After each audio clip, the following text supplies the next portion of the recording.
They robbed me of my dreams for the future and forced me to live by their rules. But time put everything in its place, and one day my parents found themselves completely dependent on me.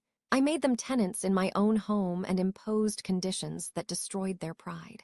Hi, this is Arena of Revenge. Here you'll find exciting stories with gripping plots and vengeance. Follow us.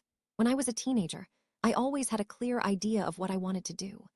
I dreamed of a career in architecture and spent hours drawing house plans, studying forms, reading about construction, and even helping a neighbor who was a contractor just to get a head start. I knew I wanted to go to a good university in another state with a strong program, and I had already prepared a portfolio. But in our family, everything was decided not by my desires, but by the whims of my parents. They lived in a world of their own, where they believed that a child should follow their rules, and that family was more important than any ambition. I understood that they didn't want me to go far, but I couldn't even imagine how much they would disrupt my life. When the time came to apply, I was ready. I aced the interviews, my work was enthusiastically received, and I had a nearly 100% chance of getting into the university of my dreams. But my parents decided everything for me. They took my documents and said they wouldn't pay for out-of-state tuition, that I should stay home and go to a local college because it's cheaper there, and no one in my family moves that far. They literally erased my future with one sentence. I argued, I yelled, I even tried to look for grants, but they managed to control everything, and grants took time that I didn't have. In the end, I ended up at that same local college where it looked like people were just there to pass the time, not to study. My classmates were either the kids of rich parents who didn't know what to do with themselves, or those who just wanted a piece of paper for show. I hated every day there. I felt like I had been robbed of everything I wanted. Anger was building inside, but I learned to hide it. I knew throwing a tantrum wouldn't change anything, but I swore to myself that one day they would beg me for help, and I'll make sure this begging is excruciating. At first, I chose the path of patience. I finished college, then got a small job at an architectural firm in the city. No one in my family really believed I'd amount to anything, and even in front of my relatives, my father liked to make remarks like, "Well, he's just drawing up papers, it's not a real job." I kept quiet. I gathered experience, connections, accumulated knowledge, and quietly built my own plan. At one point, I realized that my future depended not on a diploma, but on whether I could do things better than others. I started working part-time, helping people with projects, doing interior design, drawing house plans, sometimes taking on commissions I wouldn't even tell my parents about. All of this turned into money, and money turned into my independence. By the time I turned 25, I was already financially free. I bought my own place, albeit small, but my own. Until the very end, my parents pretended it was a fluke, that I was lucky. They didn't even notice how I was building a name for myself in the industry, but I remembered everything. I remembered how they ruined my plans, how they laughed at my dreams, how my mother told me to my face that architects were rich people's pampering, and that I should have become an accountant because it's reliable. And all this time, I kept the thought in my mind. One day, the moment will come when they realize they've lost control, and then I'll be able to show them what it means to ruin someone else's plans. The first warning sign was when my father started having problems at work. His company was closing, and no one needed him. He was gloomy and irritable, and my mother tried to keep a straight face, but anxiety hung in the air. They still looked down on me, even though I was already living on my own and didn't want for anything. But soon, things got worse. They began hinting that they were struggling to pay the rent, that their loans were suffocating them, that times had changed. I listened and nodded, but inside me a strange mixture of anger and pleasure was growing. I saw the cracks in their lives widening, and I knew my moment would soon come. I took my time.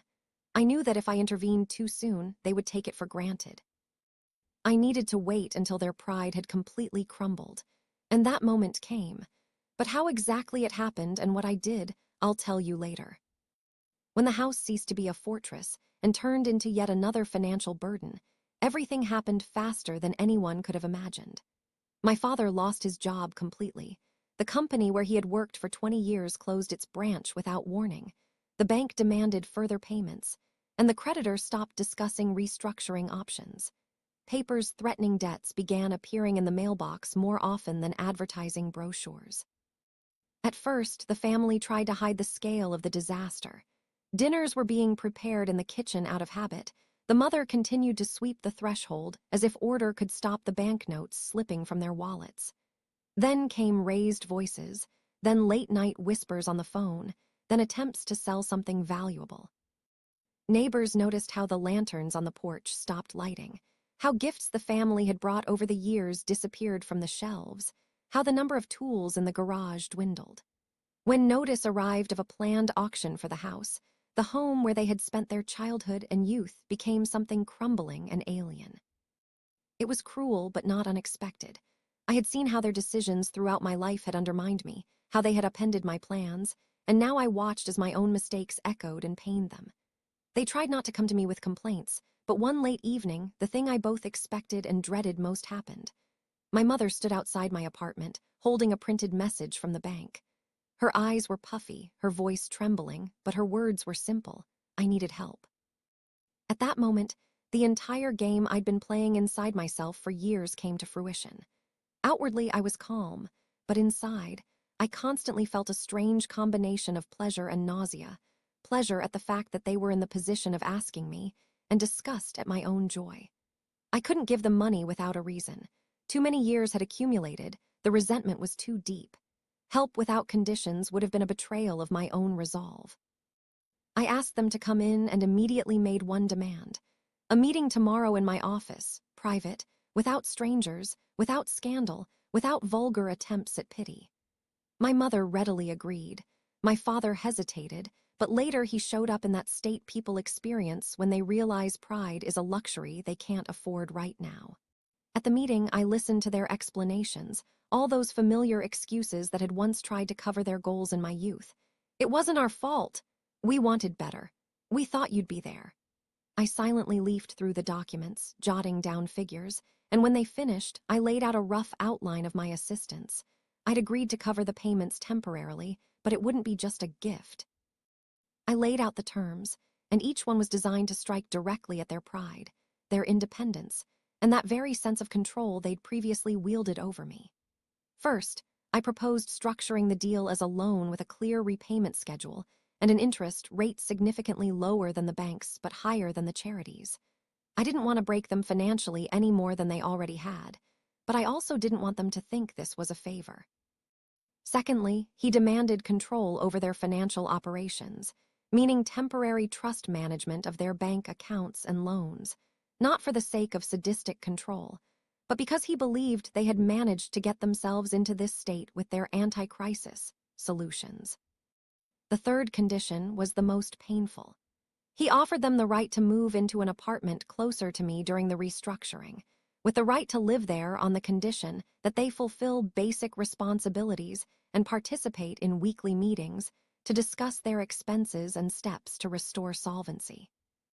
The fourth condition, and this was a personal challenge, was that my mother and father publicly admit to their closest relatives and friends that in their youth they had made mistakes in their upbringing that had cost me my freedom of choice. An admission in the form of a letter, which I could only use to close the door on the subject of false pride and to prevent them from using words against me again. I saw these demands burn inside them, my father cringe, my mother blush. Pride was bursting to the surface, but long years had left them physically and emotionally exhausted, and they began calculating the risks. They tried to reject some of the conditions, especially their reluctance to live near me, but the prospect of losing their roof over their heads and seeing their children and grandchildren at family gatherings without a stable place to live was stronger. I gave them until the end of the week to consider it, but the next day they returned with the documents they had already discussed with a lawyer, and with a resignation that seemed both sweet and bittersweet to me. The agreement was carefully drafted. All the clauses were legalized, the interest rates were specified, the rights to manage the bank's operations were transferred through a limited power of attorney, and the residency agreement spelled out the responsibilities and penalties for violations. I will always remember the moment they signed, not because it was the end, but because for the first time in my life I saw their faces change from proud to submissive. The move was difficult. Things were quickly taken, and neighbors on the street cast glances that simultaneously expressed pity and thought, "Serves them right." They accepted my apartment as a forced refuge, The furniture I'd allowed to keep was old and unmodified, and their pride was the one thing that suffered most. I never tired of watching this transformation, but I kept myself in check. I didn't rejoice when my mother asked permission to buy something.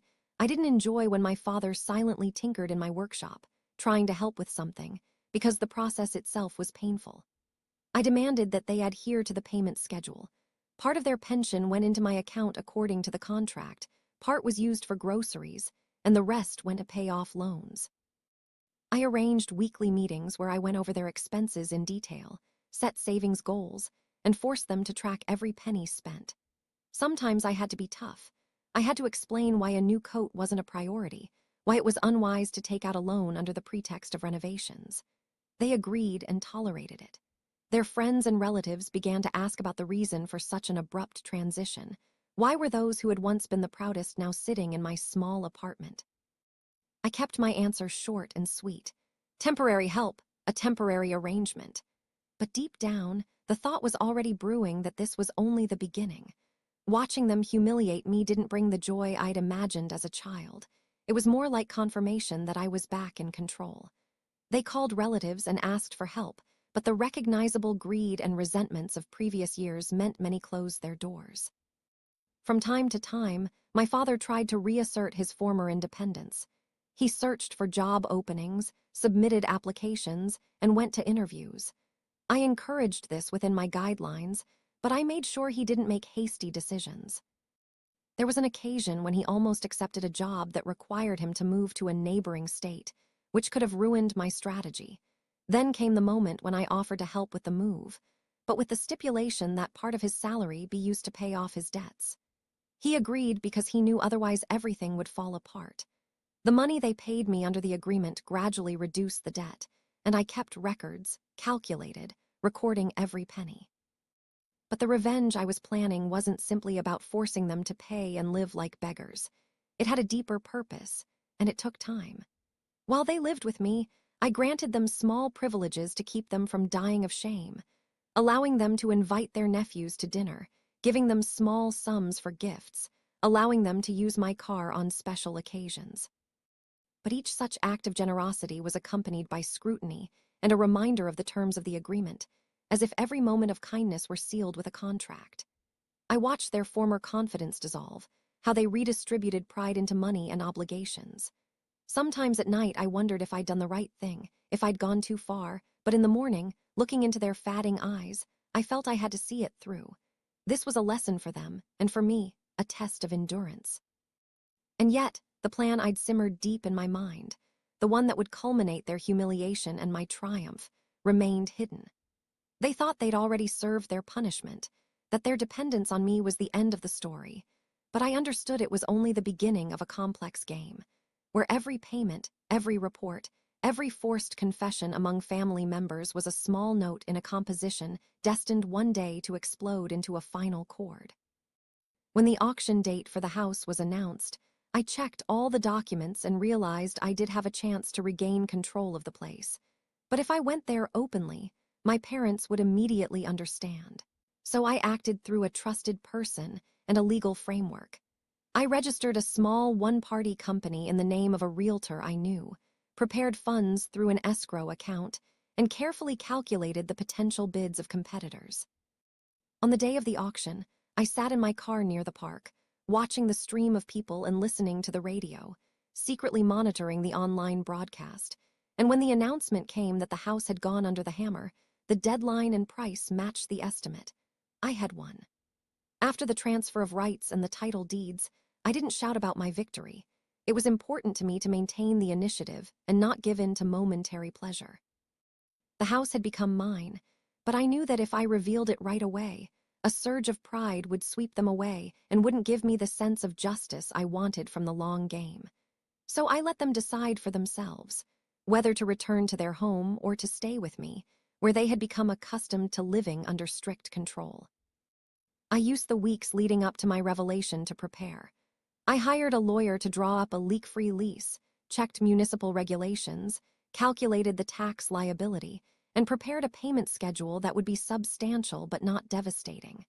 I didn't need to destroy them, but to deprive them of control and constant, irrevocable pride. When I announced that the house was now mine, their reactions weren't mere theatrics.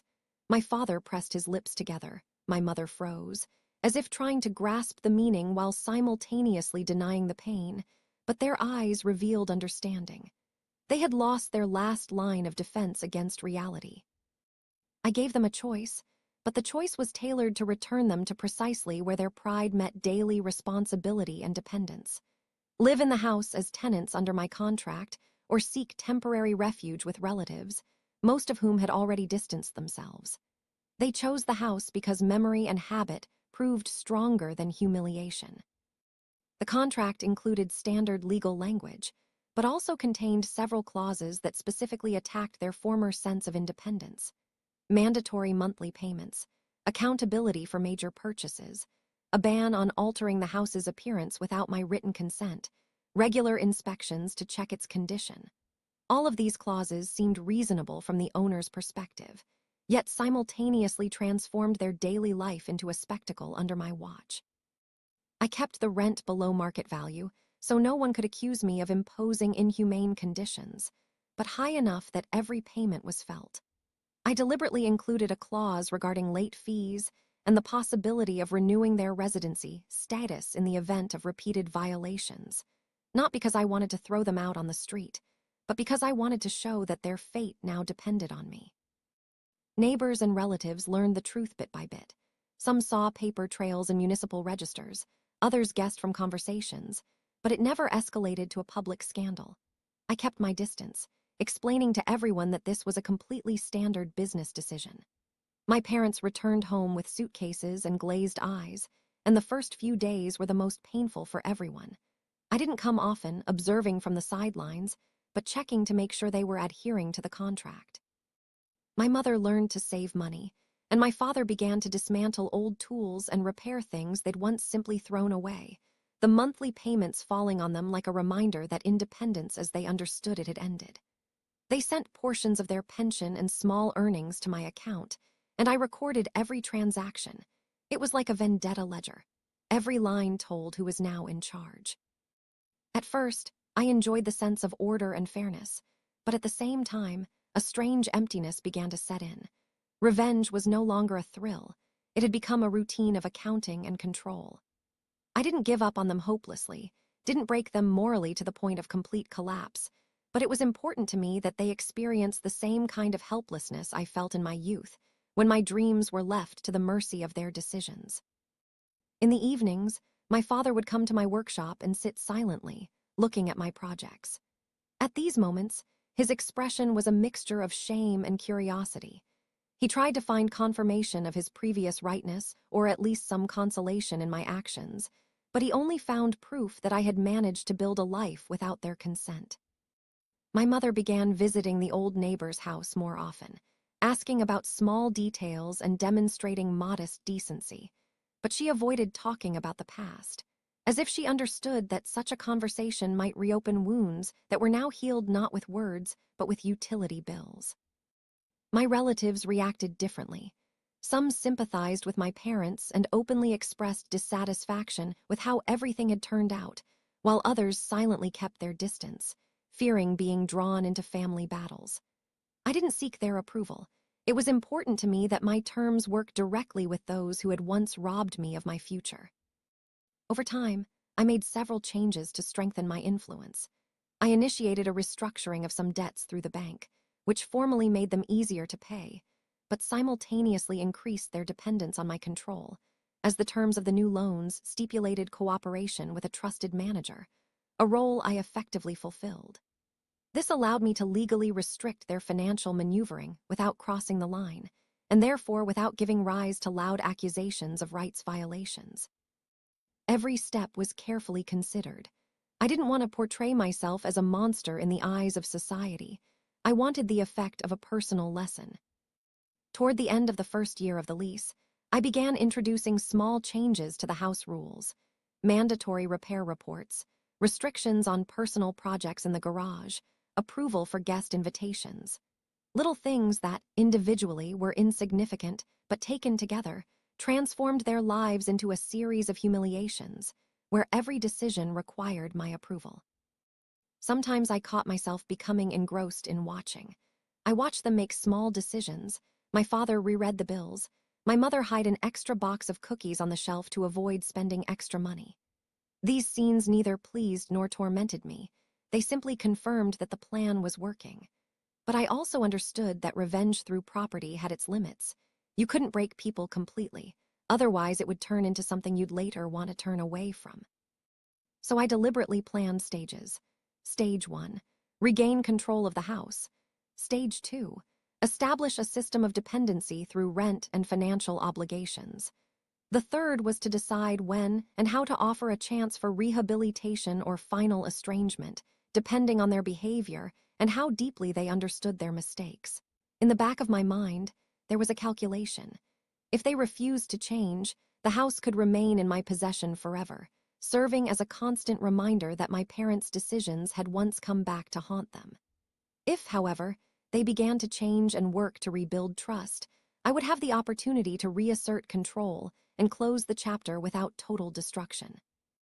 This balance between the desire to punish and the desire for justice determined my actions every day as I opened my bank statements and watched their payments reduce the debt, their faces growing increasingly tense with the mental calculations of who was now responsible for their decisions, who would pay the consequences, and who would finally receive the freedom I had once taken from myself for the sake of patience and the expected retribution.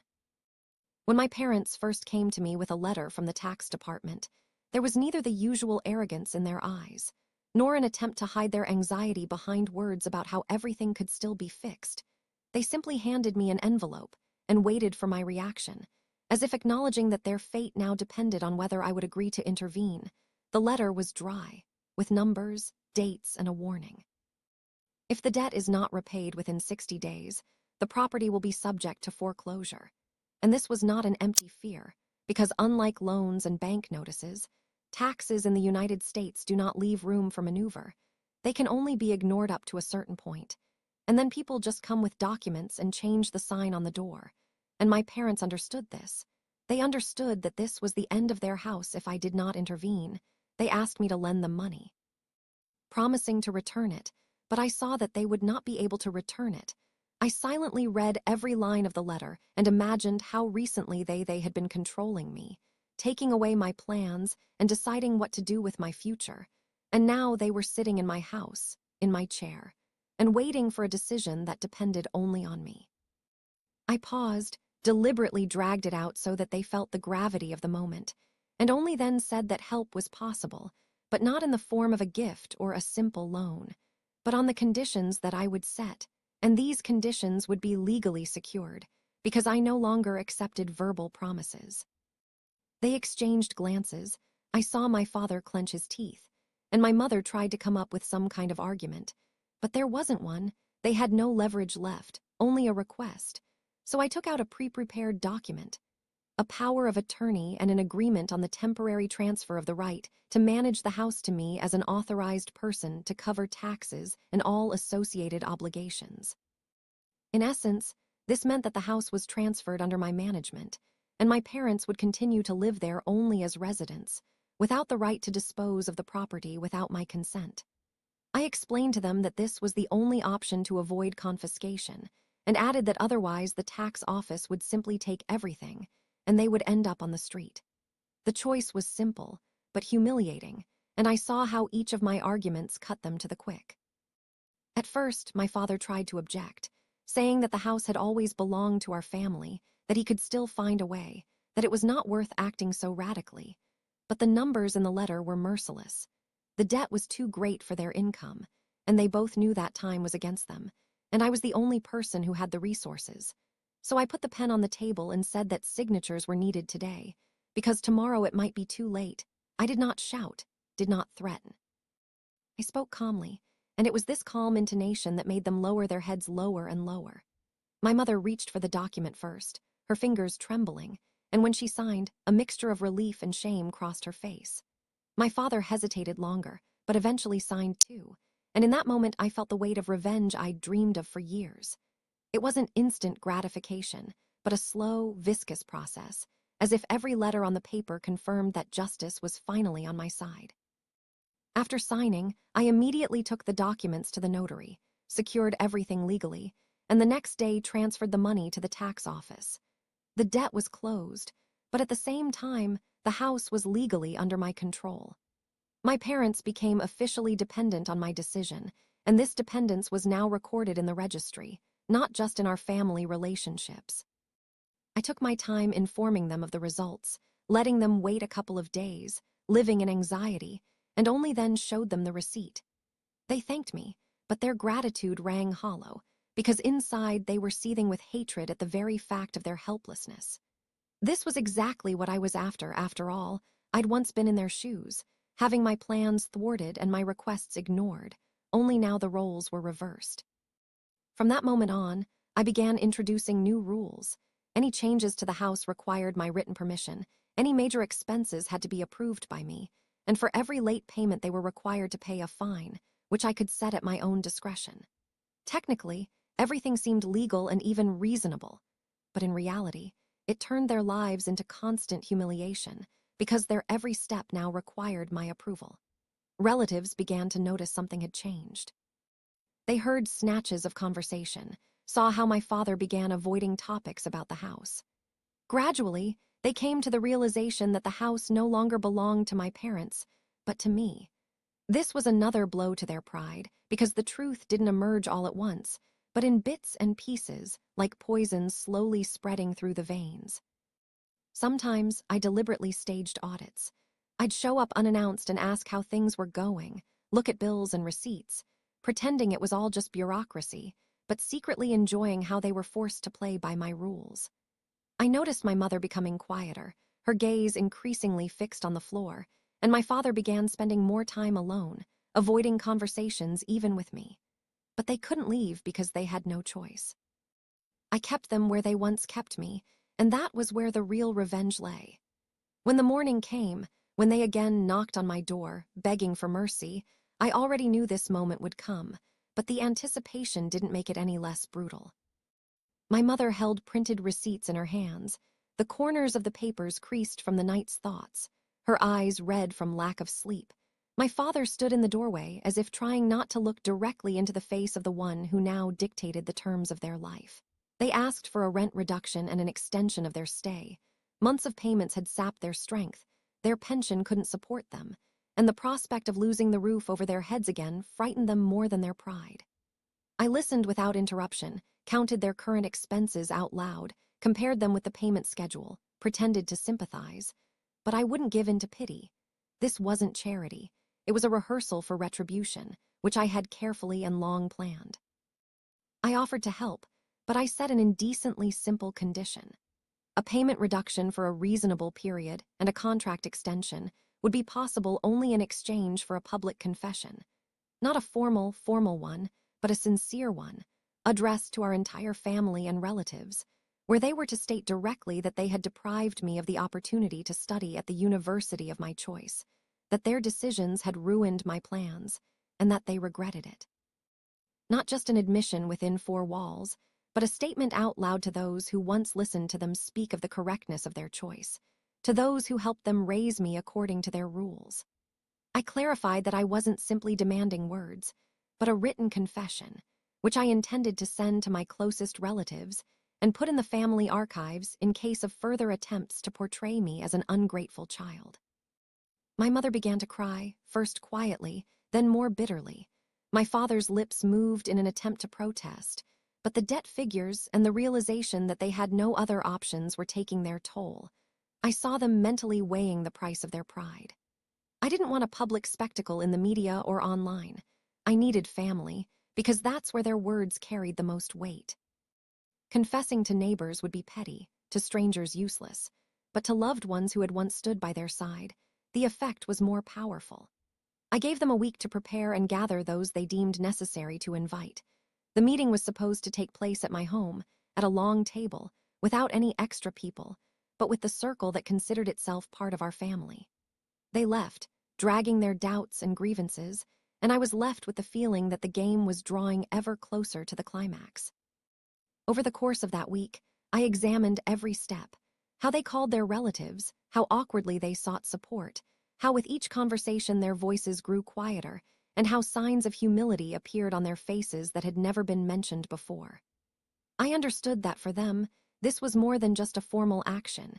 It was a challenge to their own principles, and this pleased me more than it should have. The day before the meeting, I checked the guest list. Some relatives refused to come, afraid of getting drawn into the squabbles. Some came out of curiosity, and some came to support their parents, not fully knowing what to expect. I'd prepared the space.